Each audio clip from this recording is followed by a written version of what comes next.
Gastric cancer খুবই সাধারণ, এর মধ্যে ইসোফেজিয়াল ক্যান্সারও অন্তর্ভুক্ত।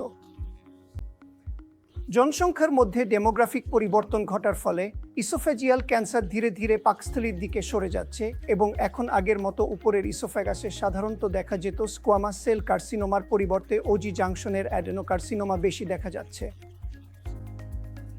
অ্যাডেনোকার্সিনোমা তুলনামূলকভাবে কম বয়সী মানুষের মধ্যে দেখা যায়, বিশেষ করে ওজি জাংশনের আশেপাশে, স্থূলকায় রোগীদের মধ্যে, ধূমপায়ী এবং মদ্যপানকারীদের মধ্যে। যখন আপনি আপার জিআই সার্জারির কথা বলেন, বিশেষ করে ইসোফেজিয়াল ও গ্যাস্ট্রিক ক্যান্সারের ক্ষেত্রে, তখন চেন্নাইয়ের বেশিরভাগ রোগী, বিশেষ করে আমাদের স্থানীয় জনগণ, খুব দেরিতে আসেন। প্রায় 2/3 রোগী রোগের তৃতীয় ও চতুর্থ পর্যায়ে থাকেন। তারা যখন আমাদের কাছে স্থানীয়ভাবে অগ্রসর পর্যায়ে আসেন, তখন আমরা দেখি যে মাত্র 1/4 রোগী কার্যকর নিরাময়যোগ্য রিসেকশন বা নিরাময়মূলক চিকিৎসার জন্য আসেন। তাদের বেশিরভাগেরই পালিয়েটিভ চিকিৎসা হয়।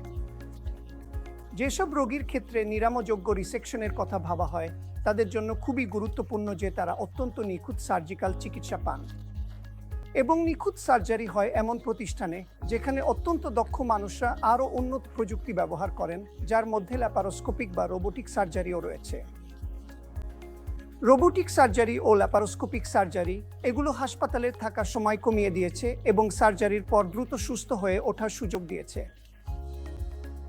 উন্নত রোবোটিক সার্জারি আসলে ক্যান্সার চিকিৎসায় এক বিপ্লব এনেছে, কারণ নিখুঁত ডিসেকশন, টিস্যু ডিসেকশনের মাধ্যমে আমরা টিস্যুর ক্ষতি কমিয়ে আনতে পারি এবং এতে রোগী দ্রুত সুস্থ হয়ে ওঠার ক্ষেত্রে স্পষ্ট সুবিধা পাওয়া যায়। মেডিকেল অনকোলজির মধ্যে রয়েছে কেমোথেরাপি, রেডিওথেরাপি এবং সাম্প্রতিককালে ইমিউনোথেরাপি দেওয়া। চিকিৎসার সব ধরনের পদ্ধতি একত্রে ব্যবহার করার ফলে এই রোগীদের ফলাফল অনেক বেড়েছে। আরেকটি বিশেষজ্ঞ ক্ষেত্র যেটা আমি উল্লেখ করতে চাই, সেটি হলো হেপাটোবিলিয়ারি সার্জারি। হেপাটোবিলিয়ারি সার্জারির মধ্যে রয়েছে নন ট্রান্সপ্লান্ট লিভার সার্জারি, যেমন লিভার ক্যান্সারের জন্য রিসেকশন এবং ক্যান্সারের জন্য প্যানক্রিয়াটিক রিসেকশনও। প্যানক্রিয়াটিক রিসেকশন ল্যাপারোস্কোপিকভাবে করা হয়েছে এবং রোবোটিক সার্জারির মাধ্যমে আমরা সক্ষম হয়েছি। রোবোটিক সার্জারির মাধ্যমে আমরা নিখুঁত অ্যানাটমিক্যাল টিস্যু ডিসেকশন এবং অ্যানাস্টোমোসিস করতে পেরেছি।